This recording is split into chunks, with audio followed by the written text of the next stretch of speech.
Parábola da grande ceia. Ela está em Lucas, capítulo 14, versículos 16 a 23. Porém, ele lhe disse: um certo homem fez uma grande ceia e convidou a muitos. E à hora da ceia, mandou o seu servo dizer aos convidados: vinde, e já tudo está preparado. Disse-lhe o primeiro: comprei um campo, importa vê-lo, rogo-te que me hajas por escusado. E outro disse: comprei 5 juntas de bois e vou experimentá-los. Rogo-te que me hajas por escusado. E outro disse: casei e, portanto, não posso ir. Próximo.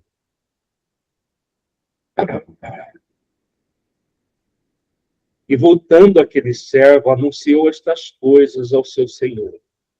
Então o pai de família, indignado, disse ao seu servo: sai depressa pelas ruas e bairros da cidade e traze aqui os pobres e aleijados e mancos e cegos.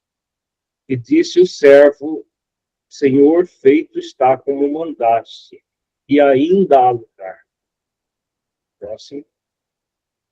E disse o Senhor ao seu servo: sai pelos caminhos e atalhos, e força-os a entrar, para que a minha casa se encha.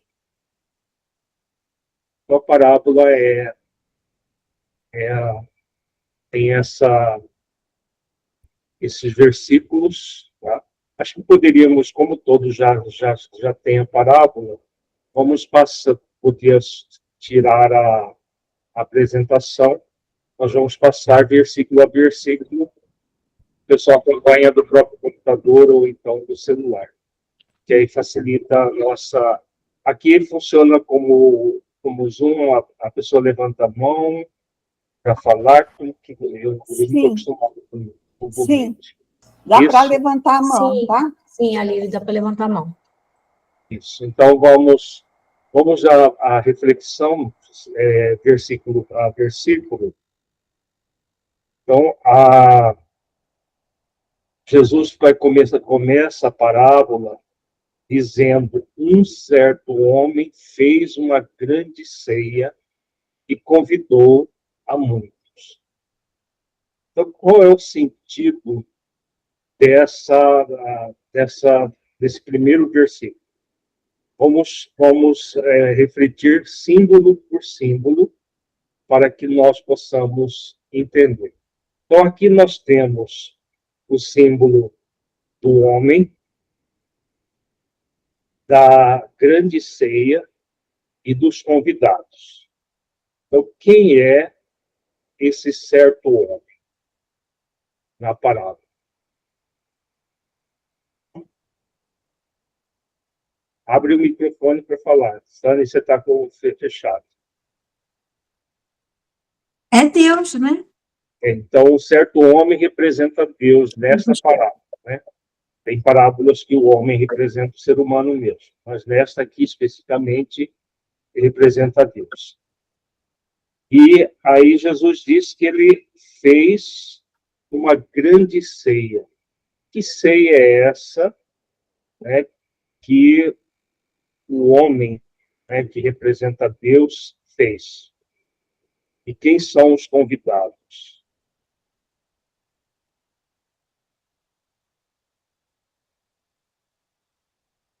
Então, nós temos Deus, os convidados e a grande ceia.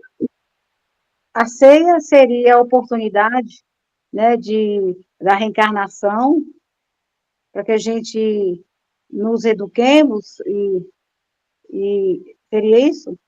Está ligado à reencarnação, mas é algo muito grandioso na reencarnação.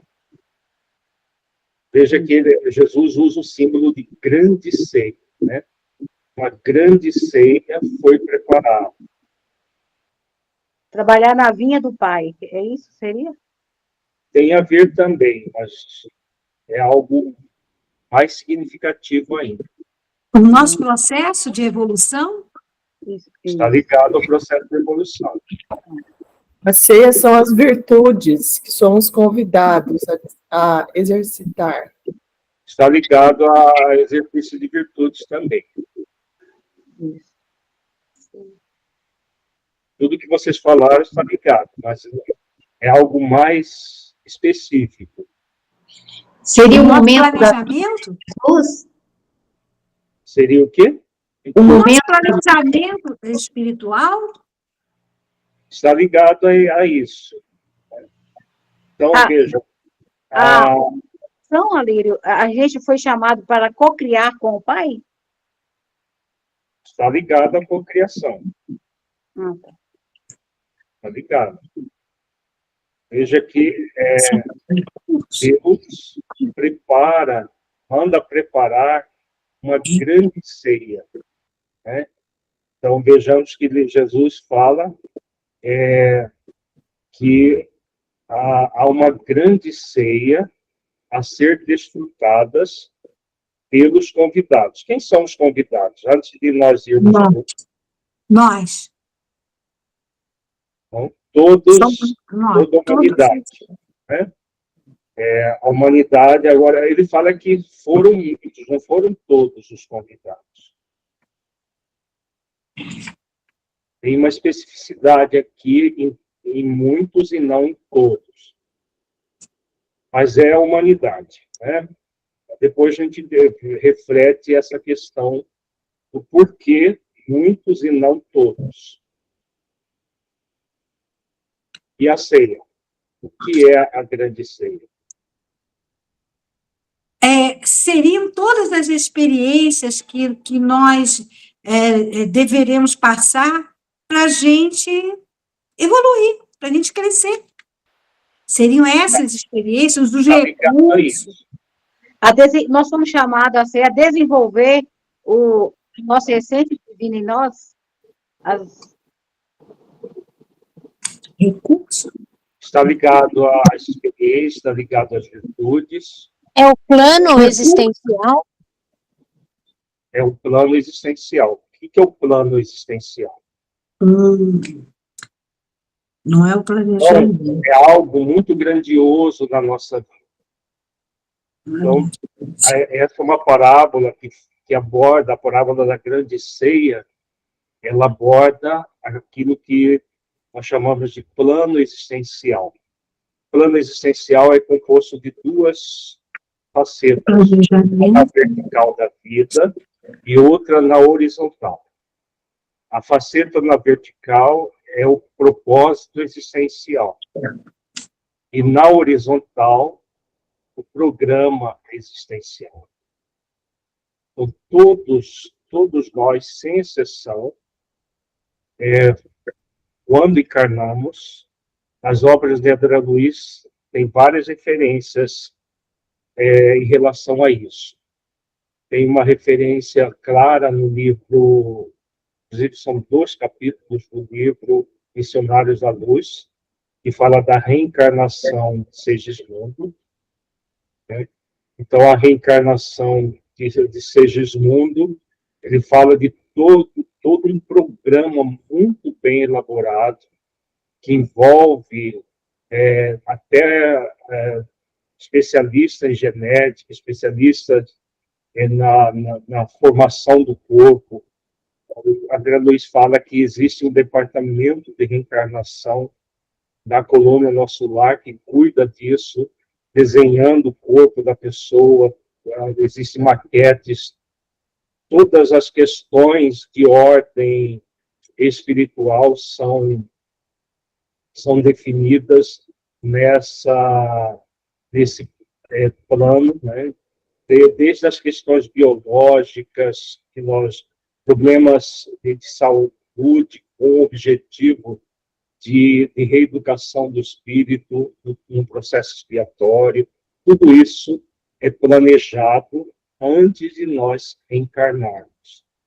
No livro Entre a Terra e o Céu, o Espírito Clarencio, que é um um dos ministros de Nosso Lar, ministro do Auxílio, ele fala também desse plano existencial que todas as pessoas, quando ele aborda a oração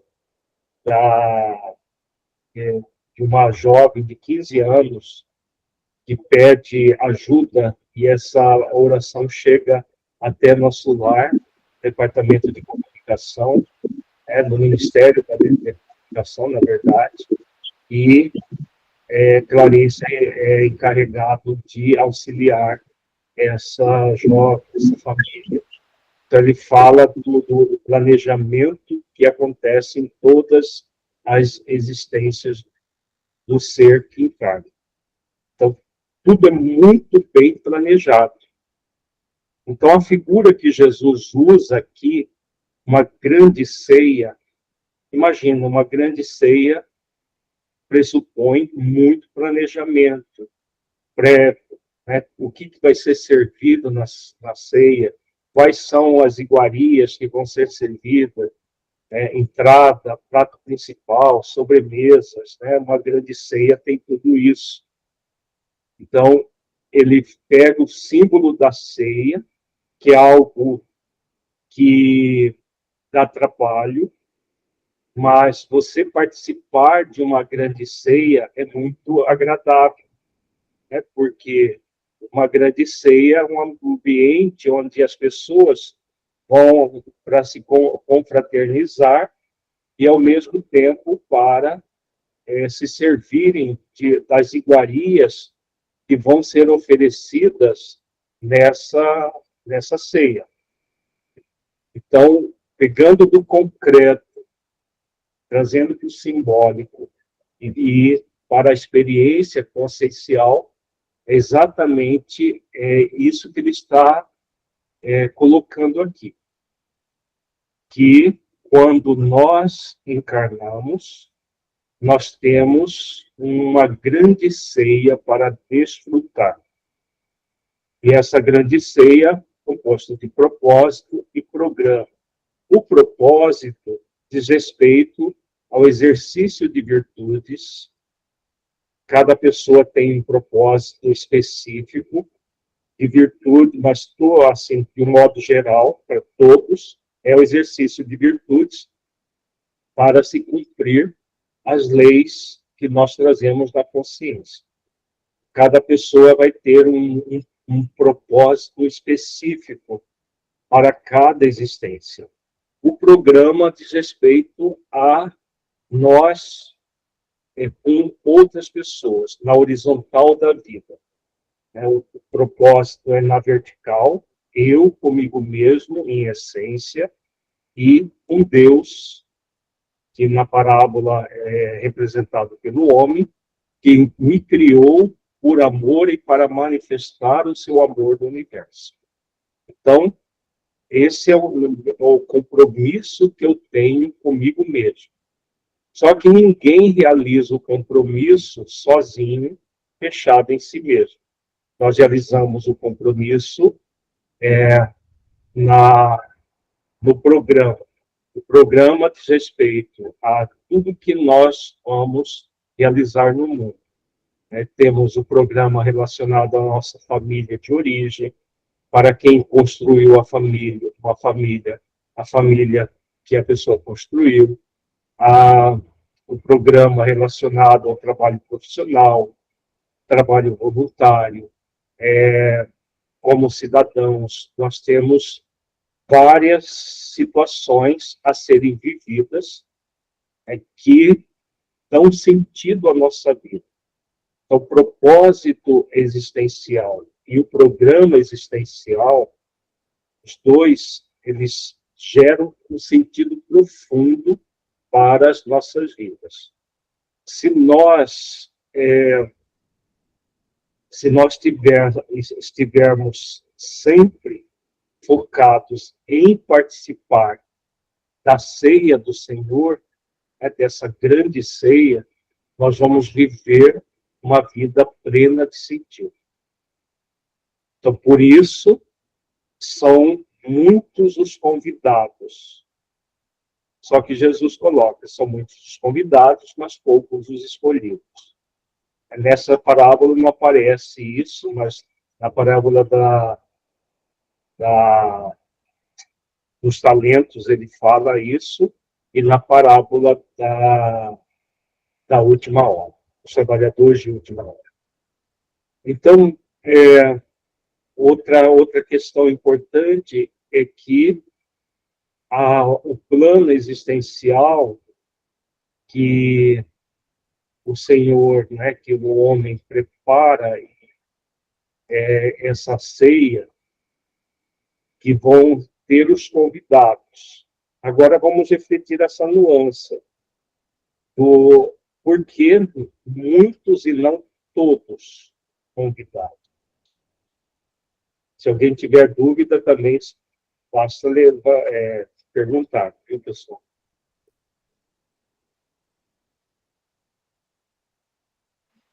Porque muitos e não todos, Aline. Uhum. É por causa Se os convidados, a pergunta é, se os convidados representam a humanidade, por que ele não diz aqui, ó, e convidou a todos? E sim, convidou a muitos. Porque nós somos filhos do Criador, do Pai, né? Então, nós somos essência. Mas cada um tem a maturidade, não? Tem algum ser humano que não é filho do Criador? Não. Então, seria todos. No seu raciocínio, todos deveriam ser convidados, e não apenas um. A maturidade do espírito é Está importante. ligada à maturidade. Igual a oração refratária da moça que você falou do livro, essa oração dela foi refratária, não foi? Desse livro? A refratária é porque ela pediu ajuda da mãe, e a mãe é que estava criando problemas. Aham. Então, assim, a maturidade também, que ninguém sabe, né? Seria a questão do mérito, Como? a lei do mérito, o merecimento. A lei do mérito, ela tem a ver com... Não tem a ver com a grande ceia, porque se fosse pela lei do mérito, a maioria das pessoas não seriam convidadas, porque mérito mesmo de trabalho interior para participar dessa ceia é muito pouca gente. Na verdade, a ceia ela é oferecida porque existe a lei de amor, justiça e caridade e a lei de misericórdia. Veja que os convidados, eles dizem que não vão participar porque não eram pessoas que estavam dispostas a participar da ceia. Mérito pressupõe um trabalho interior de cumprimento do dever para que a pessoa adquira mérito. Então, muitos aqui não tem a ver com mérito, tem a ver com necessidades. A necessidade é dada pela lei de misericórdia, que independente de ter mérito ou não, todos recebem. É aquilo que Jesus fala, Deus mandou o sol e a chuva para bons e maus, para justos e injustos. Aí não entra o penal da vida futura, não, Aline? Tem o quê? Aí não entrará o Código Penal da vida futura? Código Penal? Não. Da vida futura? Chamamento? Porque muitos e não todos. A pergunta é essa. A Lírio, a Ângela está com a mão levantada. Ângela, você quer falar? Então, eu não tenho, eu acho que a minha colocação tem a ver com o que você falou de maturidade, e que você falou que é quase isso. Mas eu lembro alguma coisa, não sei se faz sentido, que você falou que existem seres que estão numa condição que não vão captar esse chamado ainda, devido à condição evolutiva. Tem a ver? Sim. tem a ver, né? Então, aqui, porque o plano existencial, composto de propósito e programa, ele só vai acontecer a partir de um nível evolutivo da humanidade. Se nós formos lá no Livro dos Espíritos, que fala sobre o ser humano ainda primitivo, ele ainda é mais instintos do que inteligência, a razão, as emoções ainda, no nível do sentimento, das virtudes, ainda não foram desenvolvidas. Então, esse ser humano primitivo está ainda na época das cavernas, na infância espiritual, eles não têm um plano existencial para serem cumpridos. Por quê? Eles estão na transição entre o reino animal e o reino hominal. Não seria justo, nessa fase, os espíritos que estão ainda vivendo uma primitividade ter um plano existencial para ser cumprido, porque eles não teriam a capacidade de cumprir. Na parábola dos talentos, que aborda o programa existencial, Jesus fala que cada um recebe de acordo com a sua capacidade. Nesse primeiro momento, da infância espiritual, o espírito não teria capacidade de realizar ações complexas relacionadas ao plano existencial. O plano existencial ele vai acontecer quando o ser humano tiver já mais amadurecido, capaz de fazer escolhas entre o bem e o mal. O Livro dos Espíritos fala muito claramente isso. Na primeira fase, ele é tutelado por espíritos superiores a ele. E depois de a partir do momento que ele vai encarnando, desencarnando, reencarnando, sucessivas vezes na primitividade, né, a expectativa de vida nessa fase é muito baixa, 20, 25 anos. Então, o espírito encarna, desencarna, vai passando por experiências instintivas no primeiro momento, focada na sobrevivência. Nessa fase, ele está focado na sobrevivência puramente material. Então, vive para caçar, para fazer coleta, se alimentar, e aquela experiência de estar desenvolvendo a sua inteligência. Então, nessa fase, não há plano existencial.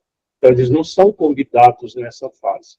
A humanidade vai começar a ser convidada quando o espírito alcança a maturidade suficiente para entender aquilo que é o bem e aquilo que é o mal. Nessa fase, ele deixa de ser tutelado para ser orientado pelo anjo de guarda, que todos temos, que vão nos orientar para seguir o bem. Mas, ao mesmo tempo, também existem os espíritos que foram exilados de outros planetas, que já são inteligentes e que já sabem a diferença do bem e do mal, que tenta aqueles que ainda estão na primitividade. Mas ele já tem condições. Ele só escolhe o mal se tiver se usar o livre-arbítrio de uma forma equivocada. Ficou claro isso, gente? Porque foram convidados muitos e não todos. Não havendo perguntas, vamos no próximo versículo. E a hora da ceia, mandou o seu servo dizer aos convidados: vinde, que já tudo está preparado. Então, qual é a hora da ceia? Então, tem o momento da preparação da ceia, que o homem manda preparar a ceia com todas as iguarias da ceia, e a hora da ceia os convidados são chamados para a ceia. E o servo diz: vinde, que já tudo está preparado. O que Jesus está querendo dizer aqui? Primeiro, o símbolo, a hora da ceia. Que hora é essa?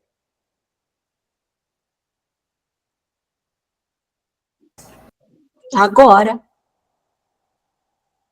Agora. aqui agora, não seria? Hã? Aqui agora, Está ligado ao agora. Mas o que acontece depois do planejamento da ceia? A reencarnação, Alírio. A reencarnação. Então, nós vamos reencarnar. E a reencarnação, ela vai acontecer quando estamos no corpo, né, com o objetivo, qual que é o nosso principal objetivo quando encarnamos? Participar da ceia. É o que ele coloca, né? Então, a hora da ceia, a hora que... Primeiro, a preparação, antes de encarnar. Antes de encarnar, o que acontece? Normalmente, os benfeitores espirituais, com toda... como André Luiz fala, também o Honório, numa das mensagens no livro Dias Felizes, ele também fala disso, tudo é muito bem preparado, nós recebemos aulas e prometemos que, André Luiz mesmo fala também, que nós prometemos que vamos cumprir integralmente aquilo que foi planejado. Por quê? Porque quando nós estamos na dimensão espiritual, qual é a diferença de estarmos participando da preparação da ceia e quando nós estamos na hora da ceia? A preparação é prévia, a preparação quando nós estamos no mundo espiritual. E a hora da ceia é quando já estamos encarnados. Qual é a diferença de uma situação para outra?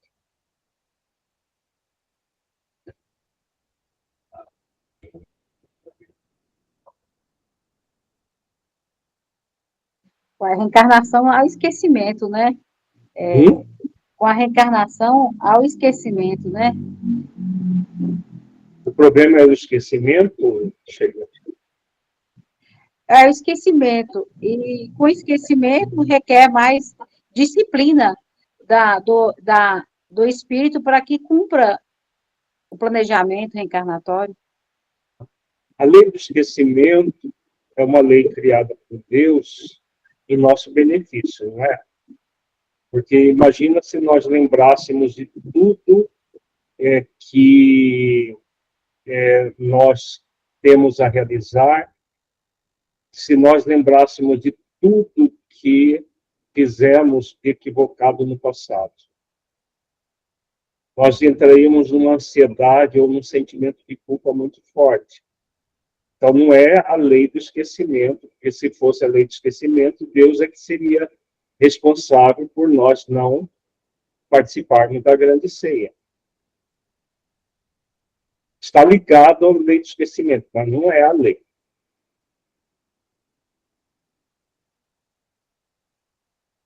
Qual é a diferença de estar? Porque a preparação da ceia nós participamos, nós anuímos.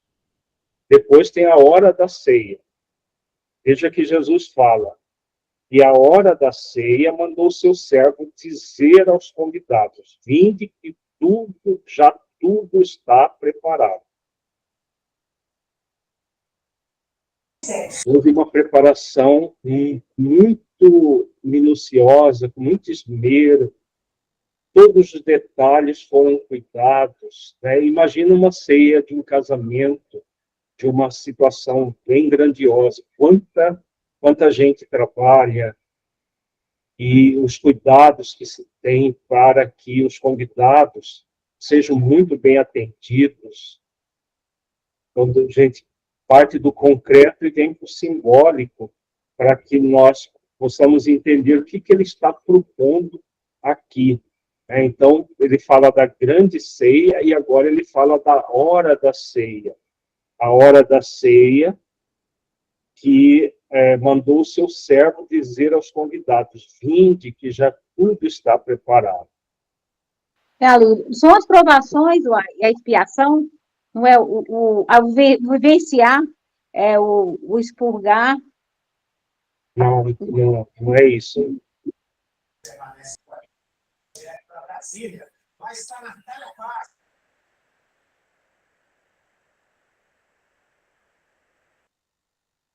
Tânia, Ângela. São os recursos, tudo aquilo que foi preparado para que acontecesse o nosso programa. Então, são as experiências, os recursos, tudo que estará ao nosso dispor para que aconteça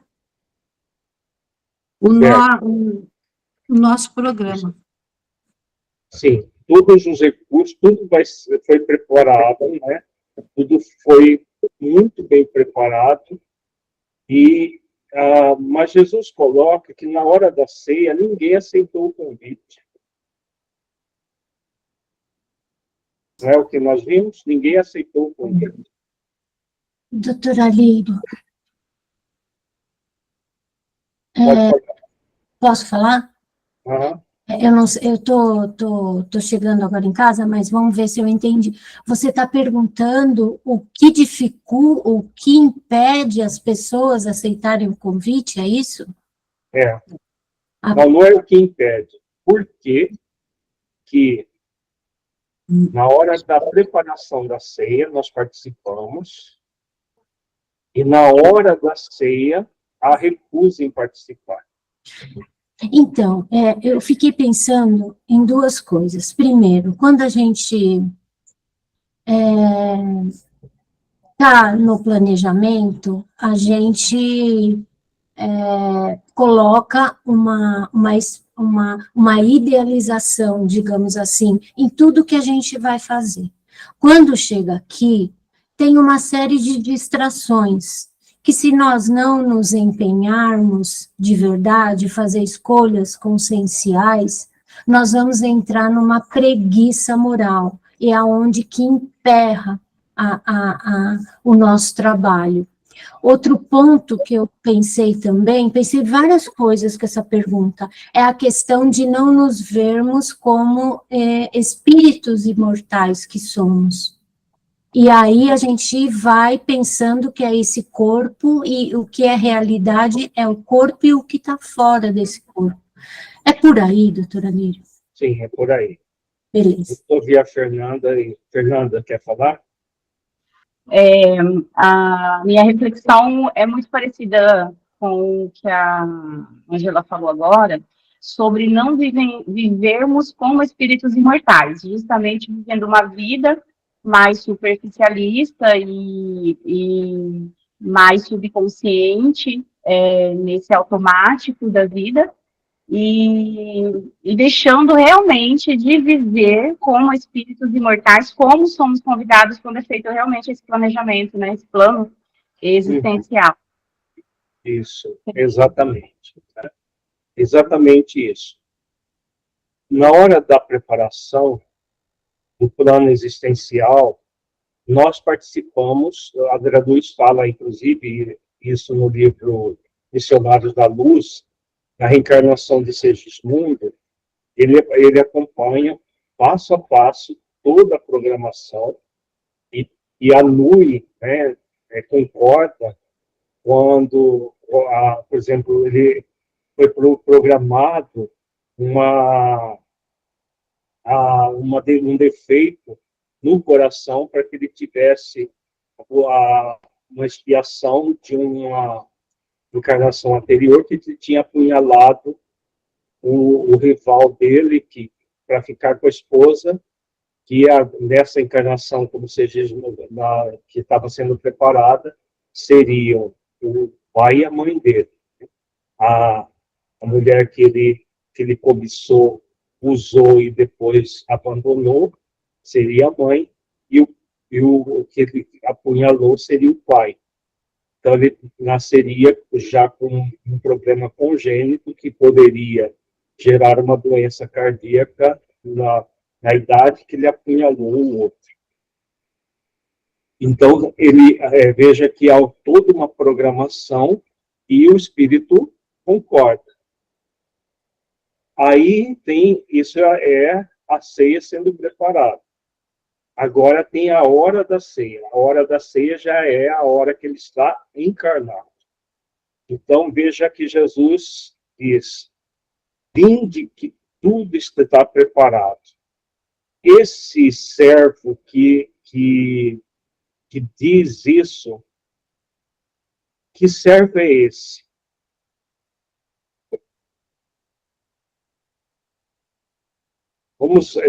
Veja que a frase é muito bela: vinde, que já tudo está preparado. Vinde, o verbo está no imperativo. Os verbos no imperativo, eles têm uma conotação dentro das parábolas. Ele representa um convite muito especial.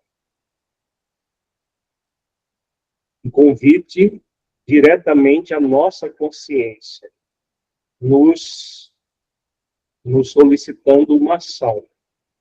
Então, quem é esse servo que chama, vinde, que já tudo está preparado? Primeiramente, vamos refletir: quem são os servos do homem, os servos de Deus?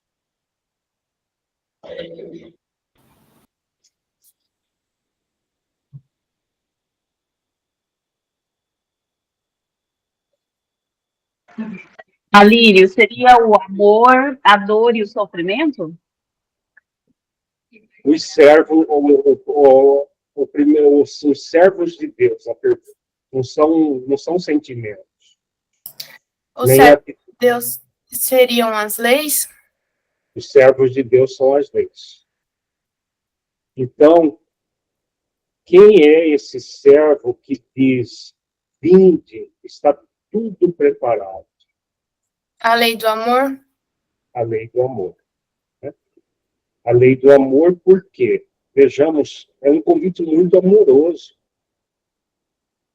A hora da ceia, mandou o seu servo dizer aos convidados: vinde, que já tudo está preparado. Tudo foi preparado com esmero. Quando o espírito está na dimensão espiritual, pensando como espírito imortal, ele anui. Quando ele encarna, ele reluta em atender esse chamado, atender esse convite consciencial. Porque o vinde, tudo está preparado. Veja, participar, saindo do concreto, vindo do concreto simbólico, participar de uma grande ceia é algo pesado, é algo angustiante, é algo perturbador. Se fosse assim, ninguém ia para aniversários, casamentos, e as pessoas se preparam com dias de antecedência, às vezes semanas, para participar de ceias assim. Isso no mundo físico. Então, Jesus pega esse símbolo e traz como algo muito prazeroso a ser usufruído. Mas que, claro, vai dar um trabalho para a pessoa se preparar para a ceia. Né? Vai usar uma roupa melhor, né? As mulheres costumam fazer penteados especiais, maquiagem. Tudo isso é feito para você participar de uma festividade importante como essa. Mas é para ser profundamente prazeroso. E ninguém aceita o convite. Jesus mostra que ninguém aceita o convite. Então, tem aquela questão. Uma coisa é você estar no mundo espiritual, vivendo a vida como espírito imortal. Outra coisa é estarmos encarnados no mundo. E aí nós vamos ter, depois disso, as desculpas. Depois desse versículo, Jesus vai mostrar 3 níveis de desculpas que as pessoas utilizam para não participar da grande ceia. Tá? Nós temos Ângela e Camila, Ercília e Sandra Borges com mão levantada. Quem quer falar? Doutora Lírio, quando você falou qual é o servo, né, me remeteu, me veio uma coisa que eu acho que não tem a ver nesse momento, mas eu gostaria que você colaborasse com a tua fala. Veio para mim, vinde a mim, todos que estão cansados e sobrecarregados, e eu vos aliviarei. Tem a ver com esse primeiro? Não, o primeiro não. Ah, tá, é isso que eu queria saber. Com esse primeiro, não. Nos demais, pode ser. Tá. Camila? Lírio, esse convite amoroso da vida, esse convite que é feito pelo servo para participar da ceia, seria, então, baseando essa questão da lei do amor, seria um convite do amor provacional? Sim, para passar por experiências amorosas. Porque o amor é o primeiro, tudo que nós fazemos no mundo, o convite da lei de amor vem em primeiro lugar sempre. Por quê? Porque Deus é amor, como diz o apóstolo João na primeira epístola. Se Deus é amor, como que ele vai fazer um convite para participar de algo grandioso, se não pela lei de amor? Então, veja, quando nós lemos o versículo, você vê, até no texto, você enxerga muito o amor. E a hora da ceia mandou seu servo dizer aos convidados, olha o verbo, dizer aos convidados, vinde, que já tudo está preparado. Venha participar, tem uma ceia esperando vocês. Nessa ceia tem iguarias deliciosas. Vocês vão se sentir muito bem aqui. Que é exatamente quando nós realizamos o plano existencial, quando nós fazemos esforços para cumprir com o plano existencial, é extremamente prazeroso. Jesus mostra na parábola da ovelha desgarrada e dos talentos que é repleto de júbilo, de alegria. Na parábola dos talentos, ele fala, alegrai-vos comigo, da ovelha, alegrai-vos, porque eu achei a ovelha perdida. Nos talentos, ele fala do gozo do Senhor. Entra no gozo do Senhor, que é algo realizado com muita alegria, com muito bem-estar, com equilíbrio, com harmonia. Então, vai gerar para nós participar dessa ceia algo extremamente jubiloso, repleto de alegria existencial, que temos um trabalho a ser realizado, é claro, mas ele é algo que vale a pena. Então, Jesus coloca exatamente isso, é algo que vale muito a pena, tudo está preparado, venha participar, vinde. Então, o convite consciencial para participarmos da ceia do Senhor, desse trabalho interior para produzir sentido existencial por meio do exercício das virtudes para cumprirmos as leis que estão na nossa consciência, e isso vai acontecer em várias áreas da nossa vida. Então, esse é o convite da principal que Jesus coloca dentro dessa parábola. algo muito importante, por isso o símbolo da grande ceia. E aí o que acontece? Vamos ver a partir do próximo versículo o que acontece. E aí Jesus diz, e todos, aqui não são muitos não, todos começaram a excusar-se. Então, todos começam a dar desculpas. Todos os convidados. Não foi um nem dois. Todos. Todos os convidados. O que significa isso?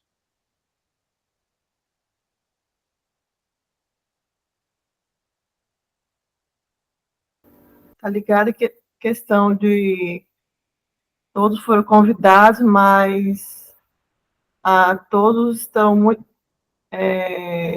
vinculados a interesse, grande maior parte, estamos vinculados a interesses materialistas, né, ou questões, outras questões todas muito ligadas a partes materiais, né?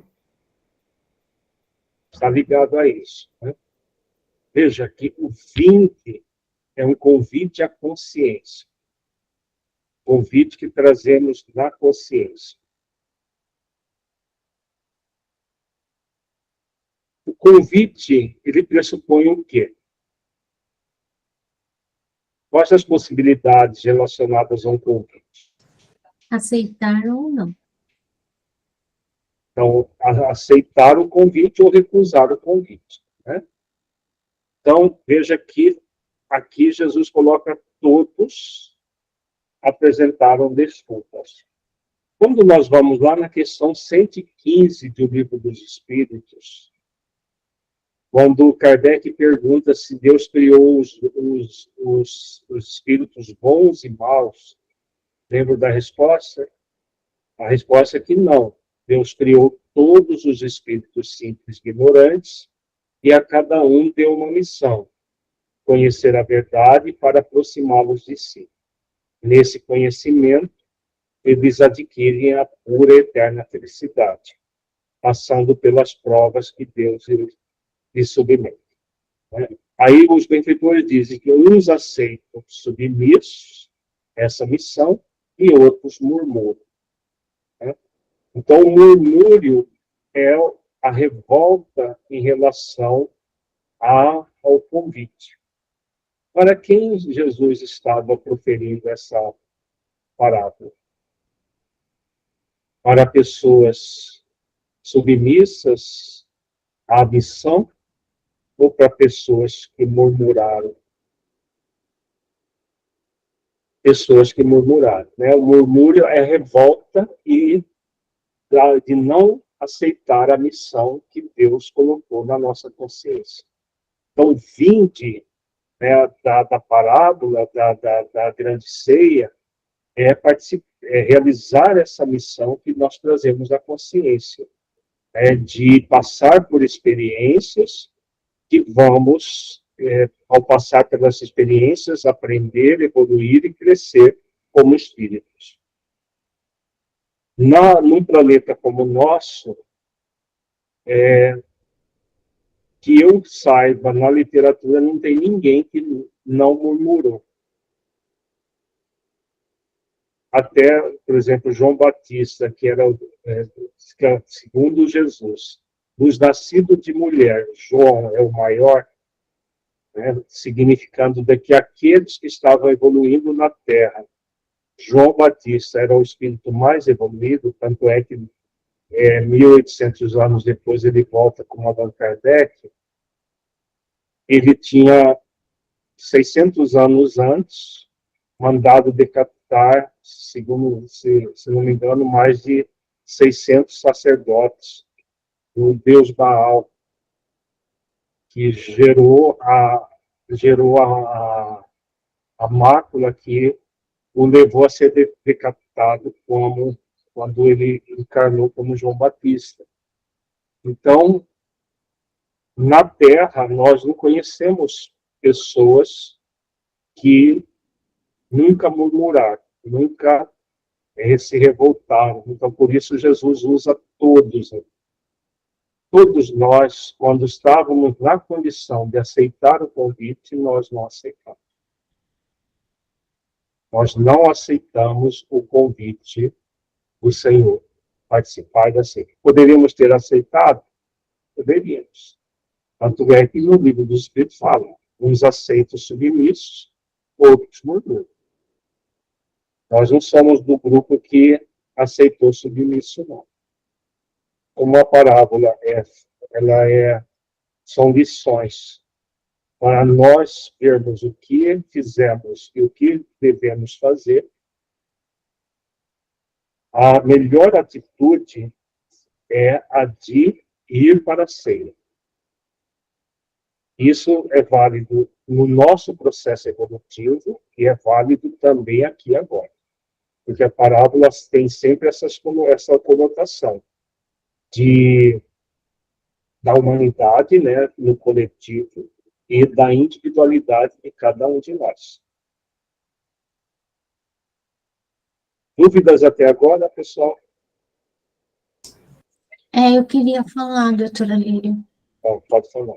Então, me chamou a atenção, você já tinha falado outras vezes, me chamou a atenção, mas me chamou a atenção de novo que esse convite é diretamente por aqueles de nós que não fizemos escolhas conscienciais. Uhum. Rebelamos, que fizemos escolhas egóicas. É diretamente para nós. Porque na minha cabeça antes, era para todos. Uhum. Inclusive os que eram submissos, mas não. Agora você foi bem forte para mim, que é para aqueles de nós que fizemos escolhas egóicas, desamorosas, usamos mal a liberdade. A grande ceia é para todos, é para muitos, aqueles que já têm condições de escolher. Né? Só que o que acontece? Num planeta como o nosso, na condição evolutiva nossa, todos recusaram. Não há ninguém que não recusou essa primeira. Pode ser que em outros planetas tenhamos espíritos que não recusaram, sim. São bilhões e bilhões de planetas habitados e as leis, as virtudes, elas existem em todos os planetas. Todos os seres humanos são convidados a cumprir com as leis. Aqui na parábola mostra que muitos foram convidados, né, porque aqueles que já tinham condições de fazer escolha do bem e do mal, e todos deram desculpa para não participar, para não realizar o plano existencial. Camila?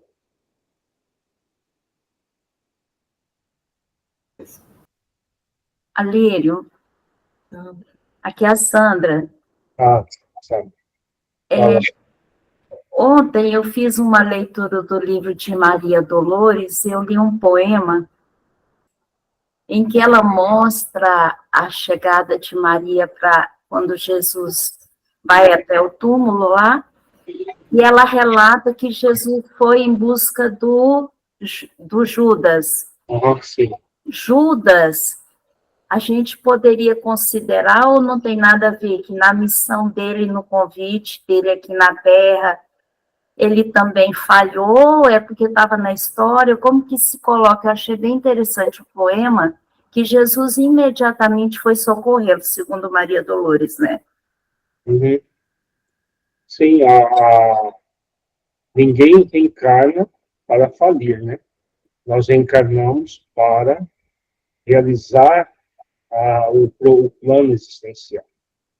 Muita gente ainda acha que Judas reencarnou especialmente para trair Jesus.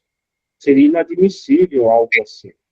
Ele reencarnou para fazer o mal, então por que ele passa por todas as consequências de ter feito esse mal se tiver já um planejamento prévio? Não seria, ele estaria simplesmente cumprindo com o planejamento. Mas imagina, os benfeitores espirituais planejaram a traição. Na verdade, ele não compreendeu a missão de Jesus, o objetivo do Cristo, por questões de valorizar o material, né? As coisas que Jesus vai elencar aqui na parábola como situações em que a pessoa se desculpa. Quais os tipos de desculpa que se usa?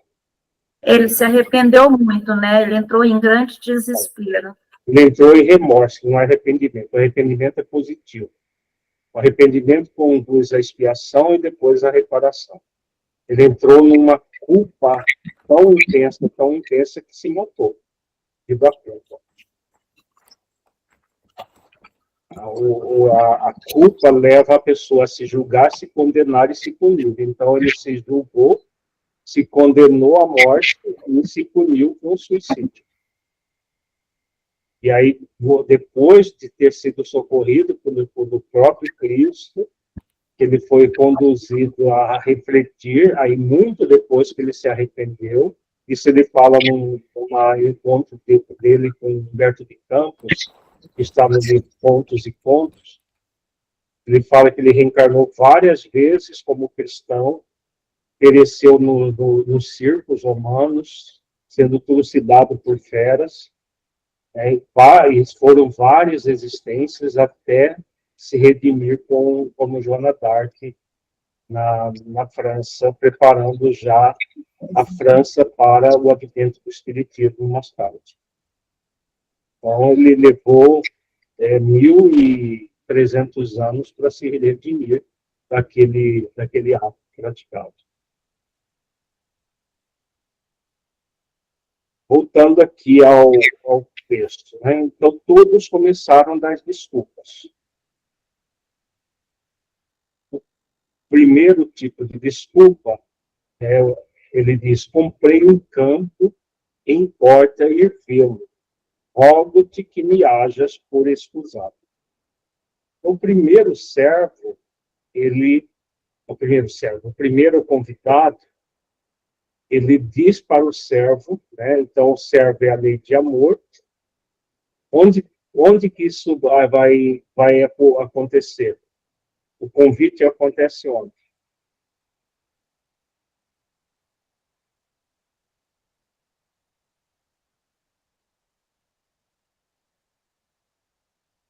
Onde que a lei de amor atua? A consciência.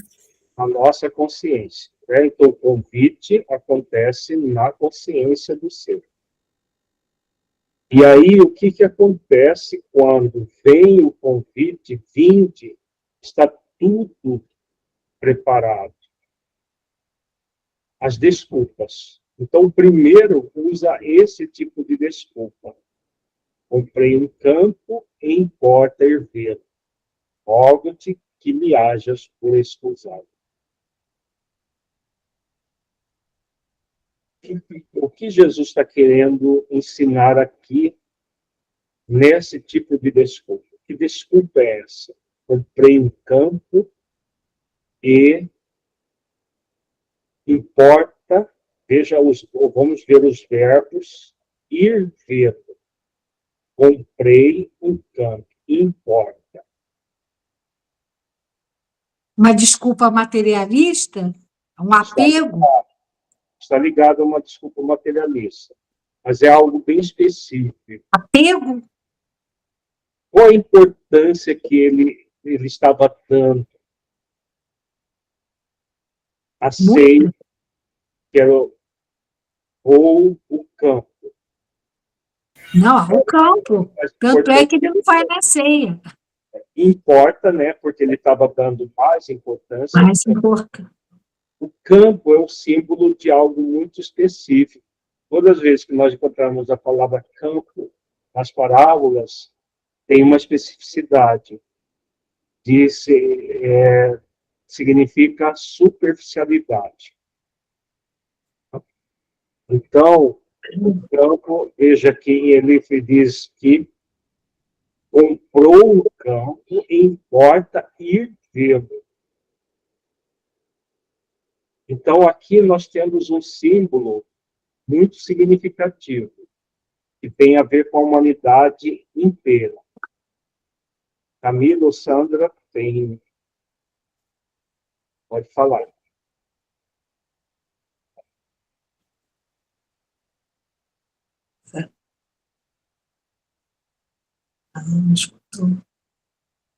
Está com a mão levantada, quer falar ou não? Já estava... Levantou agora. Uhum. Então, vejamos. Ele compra um campo e a importância naquele momento era viver o campo. Se o campo representa atitudes superficiais, aqui nós estamos diante de um símbolo muito significativo e que diz respeito à humanidade, não apenas daquela época, mas até mais atual hoje. O que caracteriza hoje a humanidade? Na época também, mas hoje mais intensamente ainda.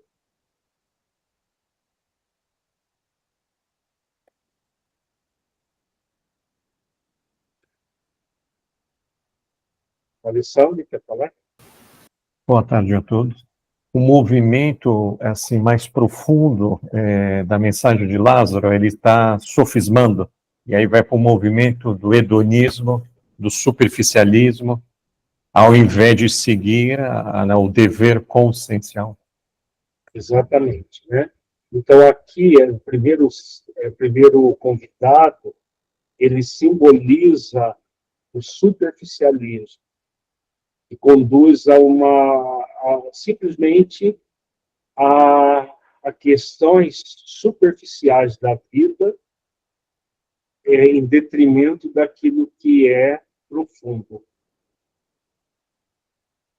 Cada vez mais, principalmente neste momento que nós estamos vivenciando a grande transição planetária, a humanidade tem entrado num processo de superficialismo muito grande mesmo.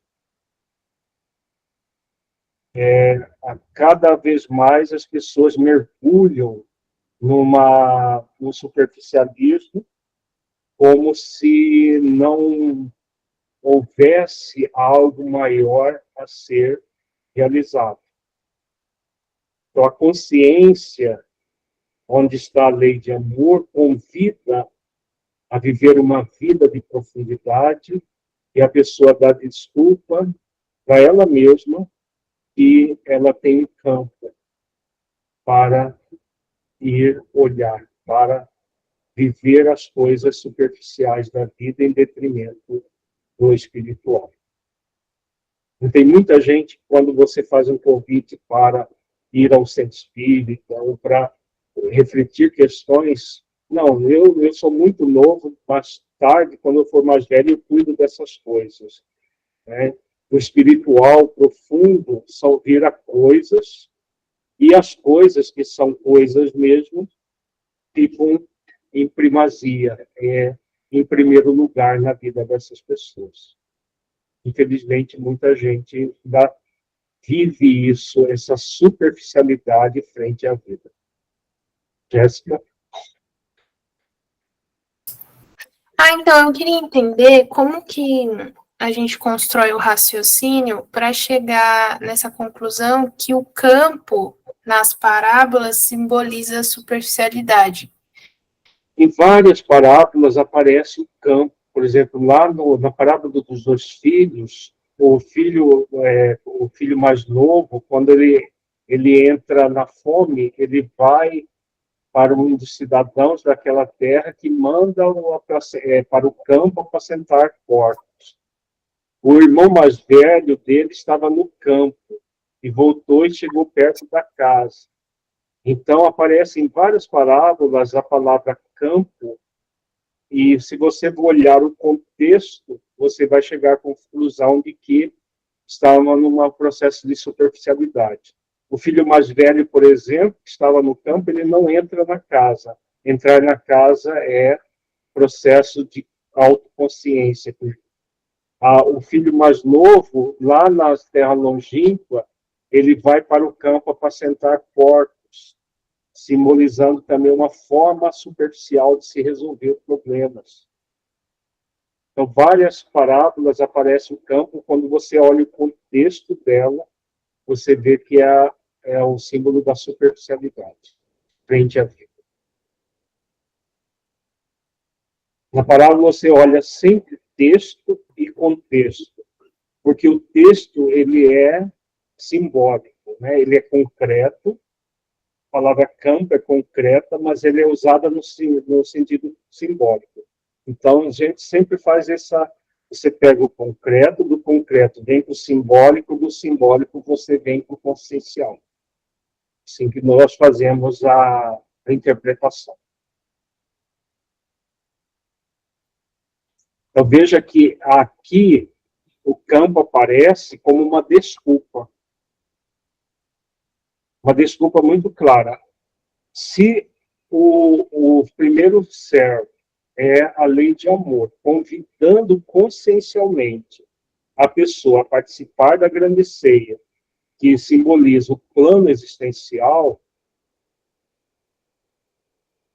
um empecilho muito forte que temos hoje, mais do que na época de Jesus, é a superficialidade.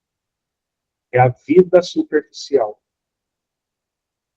Nós, na era dos influencers, que tem milhões de idiotas, eu ouvi falar dos idiotas que seguem os influencers da superficialidade, do Instagram, do Facebook, do YouTube, que são pessoas vazias, superficiais, influenciando milhões de outras, uma vida vazia, superficial. As pessoas postando nas redes sociais vidas maravilhosas que só têm fotos e vídeos de aparência, não de vida verdadeira. Né? Aquilo que terça-feira passada, fui fazer uma live sobre suicídio. Em 10 minutos, o YouTube derrubou a live, porque você não tem como falar do suicídio como prevenção, porque eles admitem que basta a palavra suicídio, é como se você estivesse fazendo apologia do suicídio. Né? E a live era suicídio falsa solução, ela falando para que as pessoas, o quanto o suicídio é prejudicial. Mas num processo tão superficialista, que o que derruba uma live é a palavra, você não pode nem falar a favor, nem contra aquele problema, porque é superficial. O algoritmo das redes sociais ditam uma superficialidade em relação a tudo.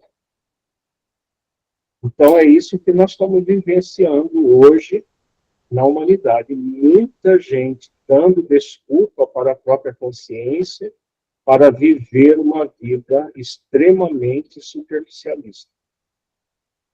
Cada vez mais superficialista. Mas aqui nesse caso a gente não poderia falar ou que ele priorizou coisas materiais ao invés das espirituais? Também, porque o superficialismo inclui o materialismo. Mas tem gente que está no superficialismo e não tem nada de material. Tem gente morando em favela e segue esses influencers todos, os MC da vida, não tem muita gente assim, que não tem nada de material, às vezes passa até fome e está numa vida superficial, em todos os sentidos, material e espiritual. Porque são níveis de desculpas. A primeira desculpa que Jesus coloca aqui é o superficialismo. A segunda, que é o materialismo. foi muito bem pensado pelo texto. Veja que eu olho o segundo. E outro disse: comprei 5 juntas de bois e vou experimentá-los. Rogo-te que me hajas por excusado.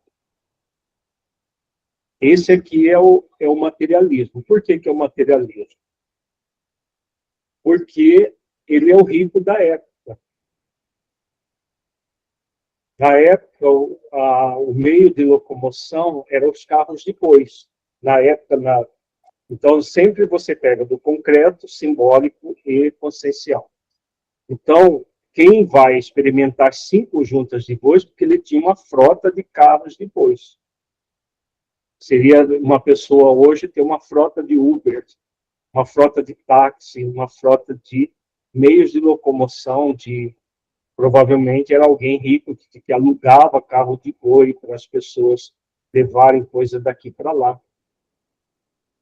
Então, esse dado concreto de ter 5 juntas de bois, porque ele estava focado nos aspectos materiais. Para ele era mais importante ir ver os bois do que participar da ceia do Senhor. Quanta gente dá muito mais valor às questões materiais da vida, que não deixa de ser superficial, porque veja que tudo se soma, na verdade. Primeiro, desculpa, é o superficialismo, que está ligado ao materialismo, mas nem sempre a pessoa está focada no material. Às vezes está até na miséria, como a gente refletiu agora há pouco. Mas o materialismo em si, né, é esse movimento de dar foco ao material em detrimento do espiritual. A lei de amor na consciência convida a pessoa a participar da ceia e ela dá desculpa que tem coisas mais importantes, materiais, para ser feito. Claro, até agora, pessoal? A próxima desculpa, se nós observarmos superficialmente, dá a impressão que ela é lógica. E outro disse: casei e, portanto, não posso ir.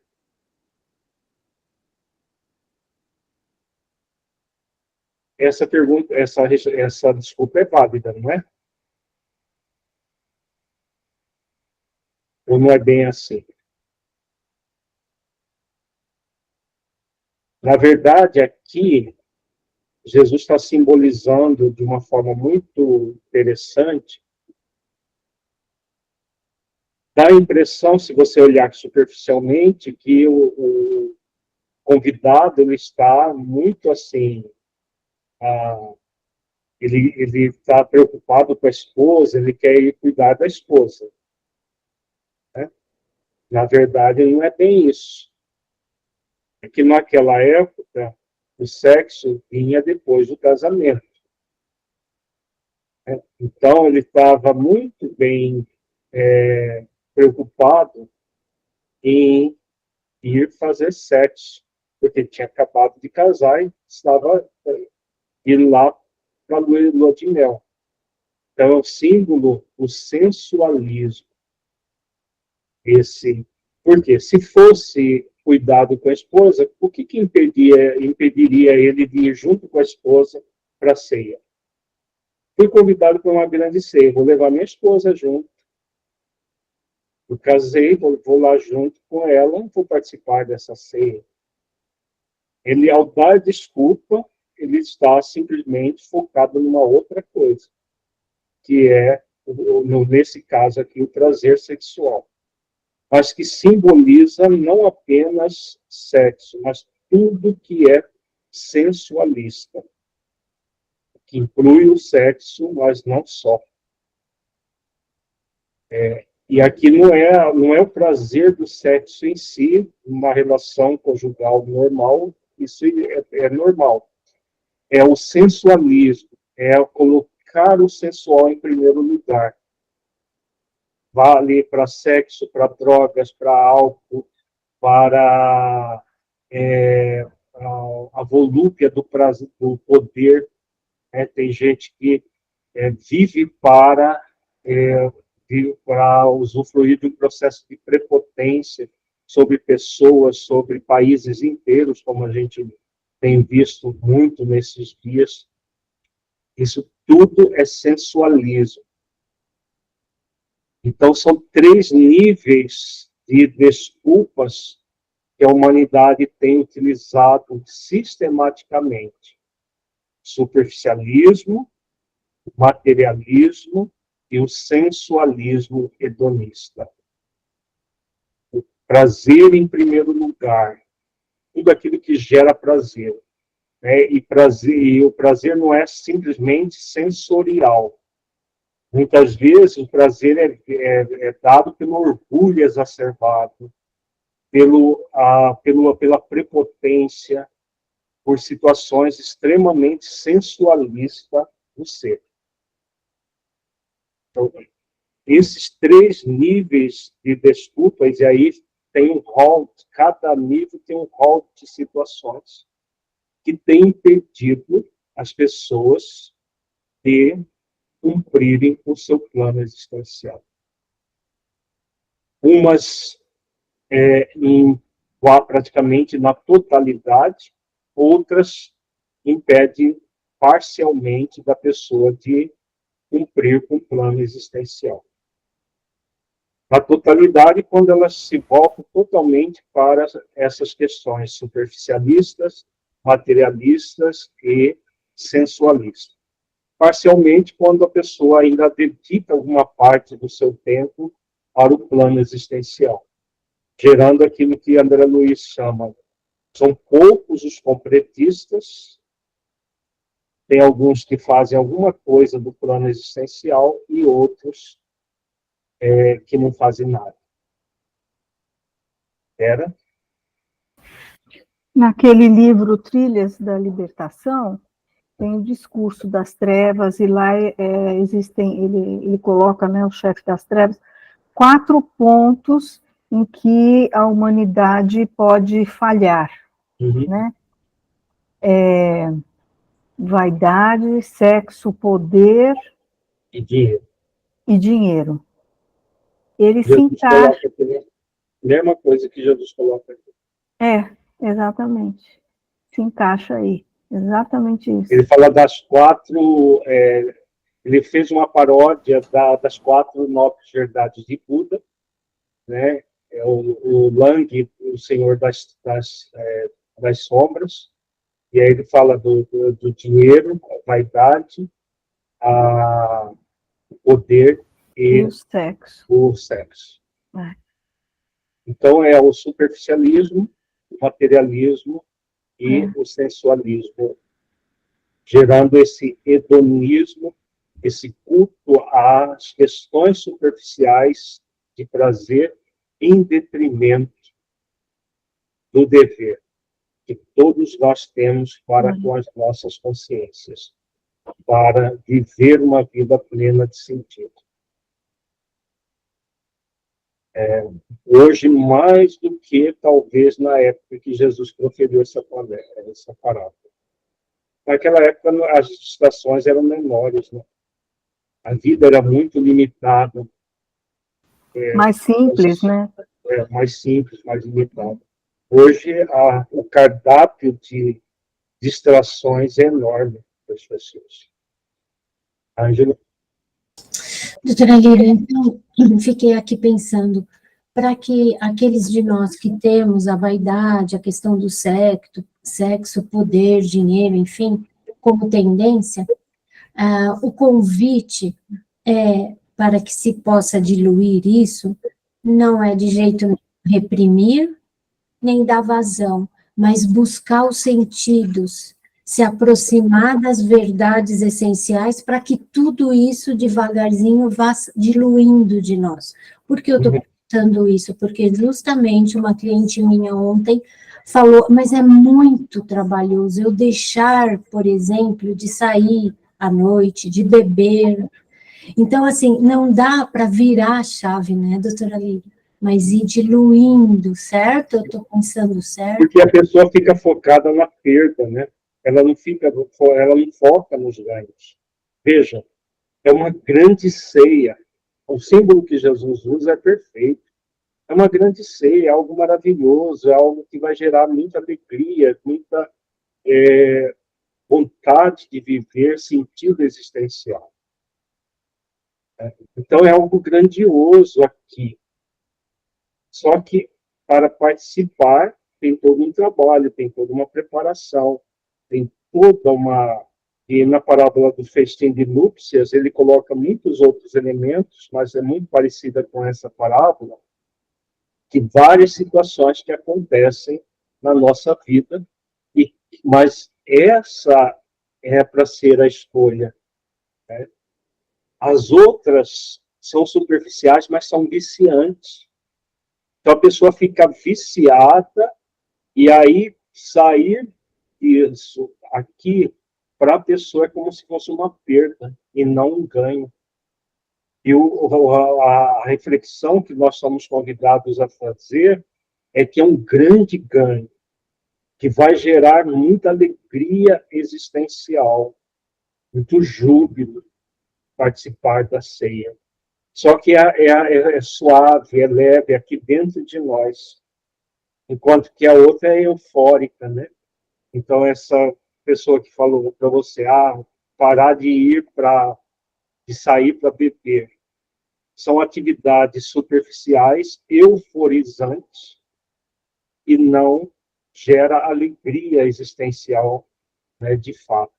Mas gera muita euforia. Enquanto a pessoa está na fase da euforia, parece que está tudo muito bem. Só que vem logo em seguida, vem outro certo. E é da vida que as coisas sejam assim. Né? Porque todos nós temos um tempo para atender o convite do primeiro certo. Em cada existência, todos nós temos um tempo para atender o convite do primeiro certo.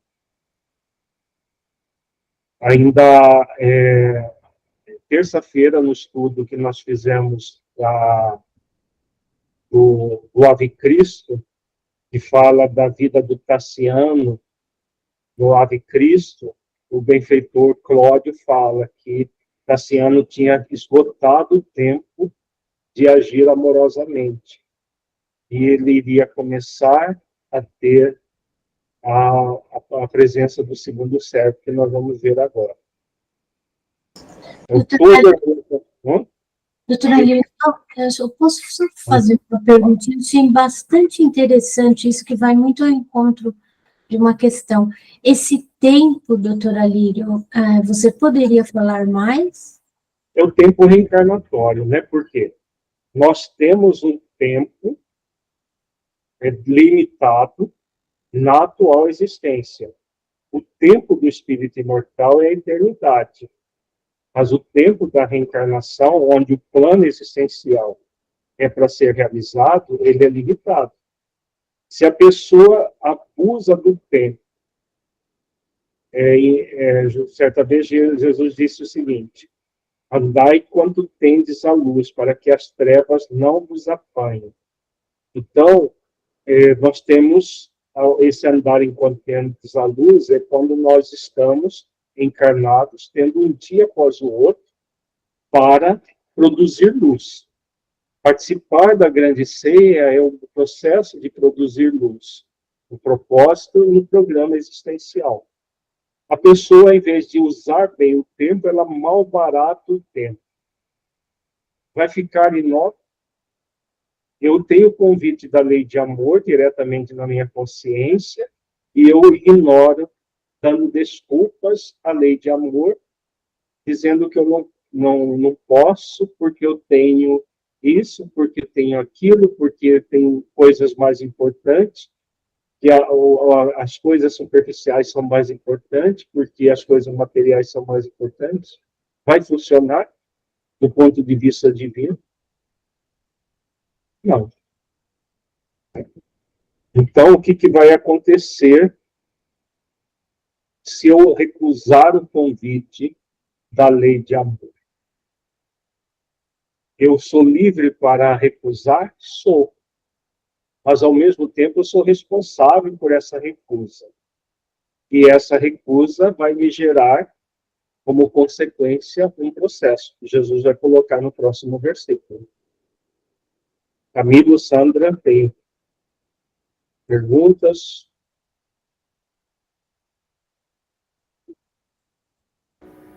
Oi, Alírio.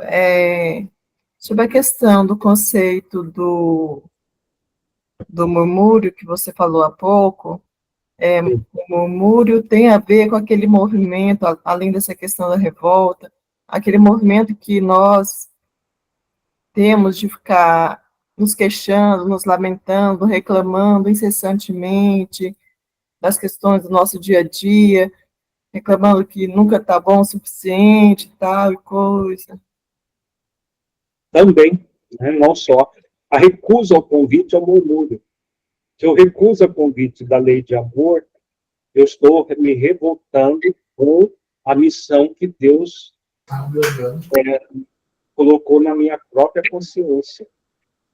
Então, quando no Livro dos Espíritos fala que nós fomos criados simples e ignorantes, e cada um de nós recebeu uma missão de conhecer a verdade para nos aproximarmos de Deus, essa missão, se eu recuso a missão, essa missão que fala a questão 115, é exatamente participar da grande ceia. Se eu recuso participar, eu estou murmurando. Murmúrio é recusa, é rebeldia, é rejeição. Rejeição daquilo que eu trago na consciência. Por isso que quando o servo faz o convite, ele faz o convite usando o verbo no imperativo, vinde, que é um convite consciencial, diretamente às nossas consciências. Tudo isso está ligado também à nossa questão do livre-arbítrio, né, doutora Lírio? Sim. A liberdade de escolha é outra lei, lei de liberdade. Eu sou livre para fazer escolhas, mas eu sou responsável por todas as escolhas que eu faço. E todas elas vão ter consequências. Então, aqui no próximo versículo, Jesus vai falar das consequências. E voltando aquele servo, anunciou estas coisas ao seu senhor. Ou seja, que ninguém aceitou o convite. Então, o pai de família, indignado, disse ao seu servo: sai depressa pelas ruas e bairros da cidade e traze aqui os pobres e aleijados e mancos e cegos. E disse o servo: Senhor, feito está como mandaste, e ainda há lugar. Então, o que está acontecendo aqui? Veja que o pai de família, que é o homem, né? A família do pai são as leis, e veja que ele fala, sai depressa. Aqui agora, depressa, pelas ruas e bairros da cidade, e traz. Veja que no versículo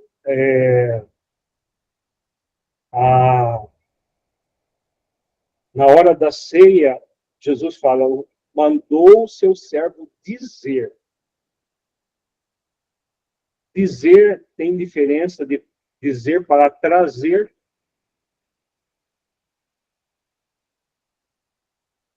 Dizer é simplesmente falar, olha, tem uma ceia importante aqui para você participar. Venha participar, vinde. Né? Então, é algo suave, é algo leve dentro da nossa consciência. O segundo servo, ele não diz, ele traz. Qual é a diferença? É uma imposição, né? Não é um pedido. Traz, é uma imposição. Imposição, será? Uma consequência, eu acho. Está ligado à consequência. Quem é o segundo servo? A dor? É a lei de causa e efeito? A lei de causa e efeito. Ai, achei. A lei de causa e efeito, ela simplesmente age trazendo as consequências. Então, aquele que usou mal a inteligência pode nascer com uma debilidade mental. O que usou mal a riqueza né? Pode nascer na pobreza e se tornar um mendigo. O que usou mal o seu corpo pode nascer cego, surdo, manco. Então, veja que não aceitar o convite do primeiro servo para participar da ceia do Senhor é perfeitamente possível. Só que os recursos que foram oferecidos para essas pessoas que recusaram o convite, eles mal usados, aquilo que a pessoa pensa que tem, até o que pensa que tem lhe será tirado. Lembra? Está na parábola dos talentos, isso. Que é uma parábola que fala do programa existencial.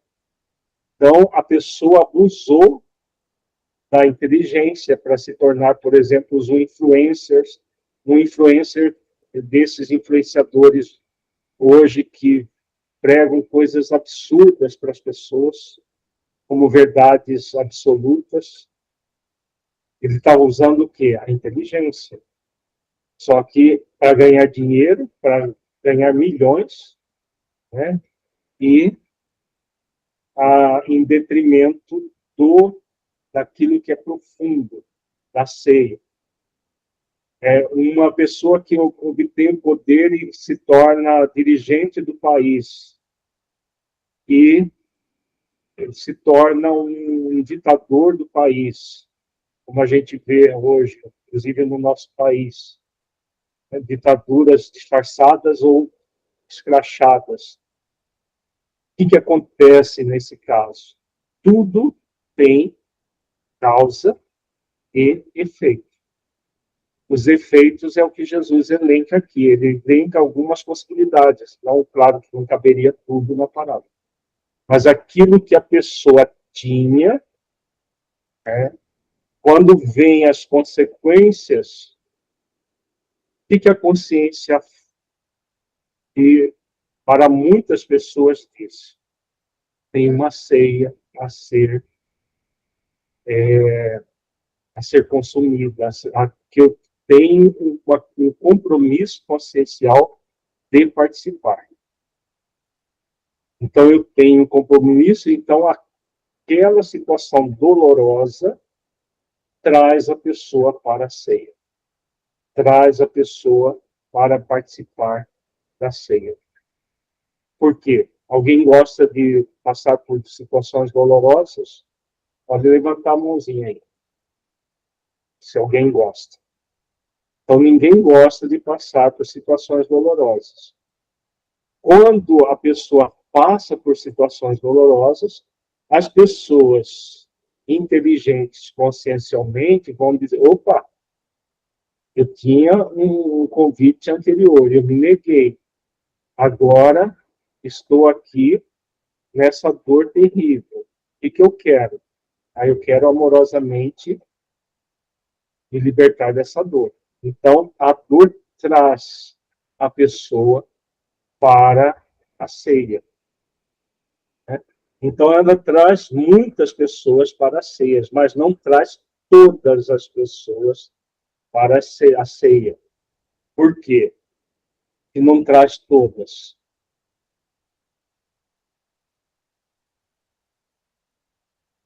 Quando o servo diz que e ainda há lugar, por que não aconteceu de todas as pessoas irem para a ceia? Muitas foram, mas nem todas. A recusa ainda, né? A recusa. A recusa por quê? Tudo está acontecendo na consciência, né? Então, a pessoa recebeu o convite da lei de amor, né? E poderia amorosamente, exercitando a virtude do amor, se conectar com a lei de amor e participar da ceia. Estaria muito bem, cercada de situações extremamente prazerosas para o espírito imortal, realizando ações de trabalho diário consigo mesmo e com o próximo, muito prazerosas para o espírito imortal, não para o ego. E estaria evoluindo na vertical da vida muito bem. Quando a pessoa recusa, aí vem o segundo certo, lei de causa e efeito. Para as pessoas um pouco mais amadurecidas, elas dizem para si mesmas, eu não quero passar por essa dor. Então, o que eu devo fazer? Colocar o amor sobre a dor. Então, elas, pela lei de causa e efeito, elas acessam a lei de amor. Usam bem a lei de liberdade. Por quê? A lei de liberdade você pode... É a única lei que você pode usar sem praticar virtudes ou praticando virtudes. Praticando virtudes quando a pessoa decide por agir amorosamente, então ela usa bem a lei de liberdade. Quando ela se recusa, ela não está usando bem a lei de liberdade. Aí vem a lei de causa e efeito e traz as consequências. As consequências são dolorosas.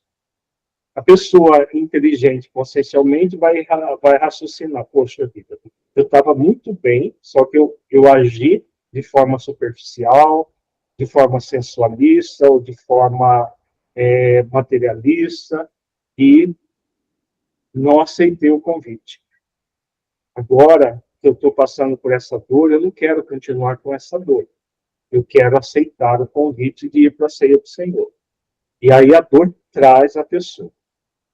Ótimo. Só que não trouxe todos. Por que não traz todos? Rebeldia. Foram os rebeldes. Em vez de colocar o amor sobre a dor, a pessoa coloca a rebeldia sobre a dor. Ela se revolta. Se ela está cega, surda, manca, o caminho do castelo branco, literalmente. Ficou cego para espiar um crime do passado, simplesmente dá um tiro no ouvido, acabando com o seu corpo, como se não houvesse nada depois. Mata o corpo, mas não mata a vida, e nos legou o livro Memórias do Suicida para mostrar que isso não se faz, que a pessoa é uma falsa solução. Então, veja, ele colocou a revolta sobre a dor, e aí amplia a dor de uma forma muito intensa. E aí entra o terceiro servo.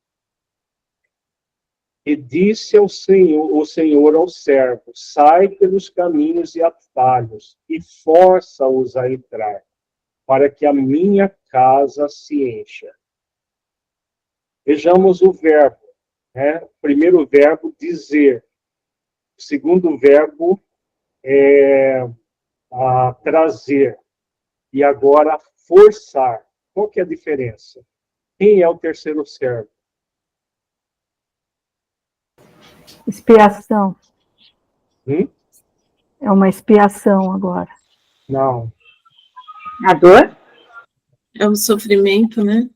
É o sofrimento, mas o servo não é o sentimento, o servo é uma lei. Quem é o terceiro servo?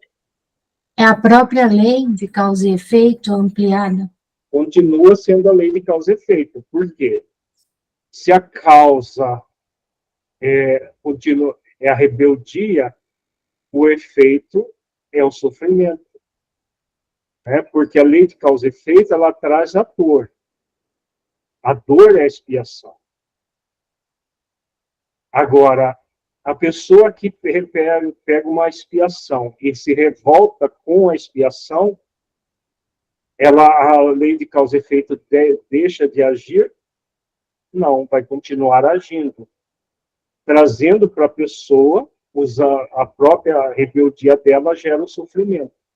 O sofrimento não é expiação. A pessoa que falou que é expiação é o segundo, as pessoas que estão recebendo os efeitos do segundo servo. Que aí a expiação, a pessoa coloca o amor sobre a dor e alivia a expiação para depois se libertar totalmente dela. Expiação é um processo que acontece só quando a pessoa exercita virtudes. Se a pessoa não exercita virtudes, ela entra num processo de rebeldia, ela entra num movimento de sofrimento. O sofrimento não é expiação. O sofrimento, a pessoa passa pela dor sem expiar. Vai precisar repetir quantas vezes for necessário até expiar. E tem muita gente que acha no movimento espírita basta estar sofrendo para estar expiando. Sofrendo com resignação, sofrendo não, passando por dores, exercitando a resignação, a paciência, a tolerância, né, a renúncia, várias virtudes, sobretudo o alto amor. Se a pessoa, em vez de exercitar virtudes, se revolta contra aquilo que a vida tirou porque ela abusou no passado, ela cria o sofrimento. E aí o que acontece? Veja que Jesus fala que o servo vai forçar a entrar para que a minha casa se encha. Então nós temos o símbolo do forçar e da casa se enchendo. A casa, o que é? Casa simboliza a consciência, né? Então, casa simboliza a consciência e forçar. O que é esse forçar?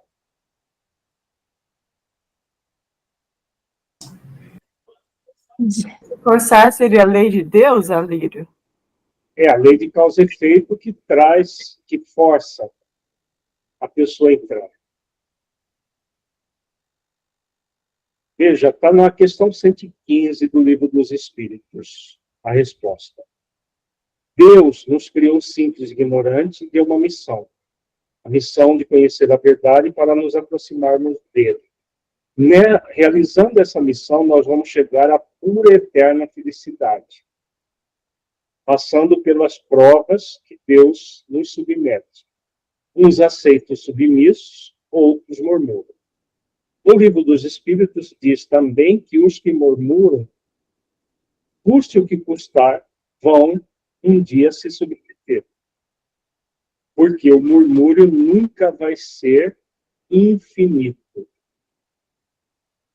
Os benfeitores, inclusive, falam, mas as eternidades serão maiores para eles. O que eles estão querendo dizer nessa... quando ele fala das eternidades? Vejamos, vamos já refletir para entender bem a proposta e o que o Cristo está dizendo. Um espírito pode infinitamente permanecer no mal? Não.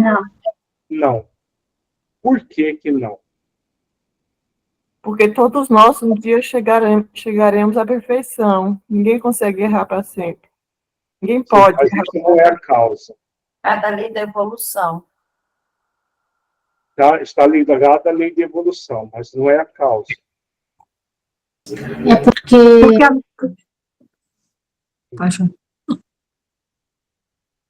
Pode falar. Tem a ver com a bondade de Deus? Está ligado à bondade de Deus. Ou Não é? de Deus? Não. Desculpa, agora... Não está ligado à nossa destinação? A nossa destinação é Sim, sermos mas a nossa felizes. É um destinação dever. É o sim, a nosso nossa dever. destinação está ligada à nossa destinação, mas ela foi feita por quem? Pelo Pai. Por Deus. Deus é o quê? É o nosso onipotente. Deus é onipotente, onipresente, onisciente. Então, veja, um pai onipotente, onisciente, criaria um filho para ficar eternamente sofrendo, sem chegar à pura e eterna felicidade, se essa é a destinação de todos os filhos. Então, vejamos que o espírito ele pode ficar indefinidamente sofrendo. Indefinidamente as eternidades que está lá no Livro dos Espíritos. mas as eternidades serão maiores para eles. O que é eternidades aí? Não é eternamente, é eternidade. Pode levar 1 bilhão de milênios. Um espírito extremamente empedernido no mal, rebelde, naquele rebelde sem causa, né, ele pode ficar bilhões de anos sofrendo. Mas vai chegar um momento que o sofrimento força-o a entrar na ceia, para que ele se liberte desse sofrimento. Porque todos nós fomos criados para a felicidade. E Deus é onipotente, ele não criaria ninguém com defeito de fabricação. Esse aqui eu descuidei e criei com defeito. Nunca vai ser feliz. Não existe isso. Então, por isso que o terceiro servo, que é a própria lei de causa e efeito, o espírito causa a rebeldia, causa indefinidamente. Mas essa própria rebeldia vai fazer com que ele sofra tanto que ele chega um momento, não dá mais, não quero mais. E aí é o sofrimento que força ele a entrar. E quando ele entra, o que acontece? Se ele entrou na casa para usufruir da ceia, o que acontece? Imediatamente, um alívio do sofrimento. Aí que entra o vinde a mim, todos vós que estáis aflitos e sobrecarregados, e eu vos aliviarei. Imagina uma pessoa sofrendo, o maior sofrimento que a gente possa imaginar. Aí ele entra na casa onde tem uma grande ceia servida e recebe um alívio por esse simples ato. O que o espírito lá no âmago da sua consciência vai pensar? Puxa vida, eu relutei tanto em aceitar a participar dessa ceia. Agora que eu entrei, imediatamente já recebi um alívio. Eu quero ficar aqui para sempre. Eu quero usufruir disso aqui para sempre. Dá para entender a proposta do Cristo nessa parábola, a beleza disso. Por mais que nós nos rebelemos, por mais que aconteça qualquer coisa, nós já trazemos na consciência que vamos um dia entrar na ceia. Custe o que custar. E a hora que entra, já recebe um alívio. Já há todo um processo em que ele vai fazer o contraponto. Antes eu estava assim, agora eu estou assim. Nas reuniões mediúnicas a gente vê isso. Às vezes espíritos que estavam há séculos em situações de sofrimento, né, é trazido, a hora que ele reconhece que estava equivocado, ele já recebe um alívio, chora, entra num processo de arrependimento. Né? É assim que a vida... E Deus criou as leis que já estão na nossa consciência para que nós, cedo ou tarde, hajamos consciencialmente. Então, veja que ele não entrou por autoconsciência, como aqueles que aceitaram o convite do segundo servo. Ele entrou pelo cansaço de sofrer. Mas como ao entrar na casa, a casa é o símbolo da consciência, ele toma consciência daquele alívio que ele obtém quando entra na casa para participar da ceia do Senhor. Faz sentido, pessoal? Jéssica? Então, a minha dúvida é sobre a casa. Eu achei que a casa simbolizasse o reino de Deus. Casa é o reino de Deus? Eu achava que era isso. A casa é a consciência. Aparece a casa em várias parábolas. A parábola da ovelha tem a casa, na parábola do filho pródigo tem a casa do pai. A casa do pai é a consciência onde estão as leis. as leis de Deus dentro de nós. Então, mas ele fala assim, sai pelos caminhos e atalhos e força-os a entrar para que a minha casa se encha. Quando ele fala minha, parece para mim que é a casa de Jesus. Não soa assim? Aqui é do homem, ele está falando, ele contando uma história. Ele não está falando dele, Jesus, ele está contando uma história. Você está levando ao pé da letra a parábola. A parábola é simbólica. Então, ele está contando aqui é a casa do homem. Se o homem representa Deus, qual é a casa de Deus? O reino dele. E onde que está o reino de Deus? Jesus não disse que o reino de Deus está dentro de nós? Nós ainda temos uma ideia de que as coisas são separadas. Jesus mesmo disse, o reino de Deus está dentro de nós, dentro da nossa própria consciência. Então, nas parábolas, quando aparece a palavra casa, significa consciência. Consciência de cada um de nós, onde estão as leis. Entendeu? Então, é de uma beleza muito grande, né? Então, ele termina a parábola falando da participação da ceia. Nós podemos relutar durante o tempo que for para nós necessário até entender que só há um caminho. Entrar na casa e usufruir da grande ceia. Entrar no processo de autoconsciência para desenvolver as virtudes cumprindo as leis que já existem dentro de nós. Quanto mais cedo nós aceitarmos o convite, melhor para nós. Quanto mais tarde, mais sofrimento desnecessário nós passaremos. Desnecessário no sentido que a gente não precisa dele, mas se formos turrões, formos rebeldes, nós passaremos. Com certeza, muitos de nós, se não todos, já passamos pelo servo que nos forçou a entrar. Fazendo muitas coisas, muitas afrontas à lei de amor, e aí chegou o terceiro servo e nos forçou a entrar. Quando nós entramos, nós sentimos um alívio enorme. Eu tenho certeza que isso já aconteceu na minha vida. O alívio foi tão grande, que eu falei, não quero nunca mais sair daqui. Alguém quer sair da casa do Pai, onde tem essa grande ceia, depois de receber o alívio? Só se nós formos muito burros consciencialmente para sair. Concluímos exatamente no horário.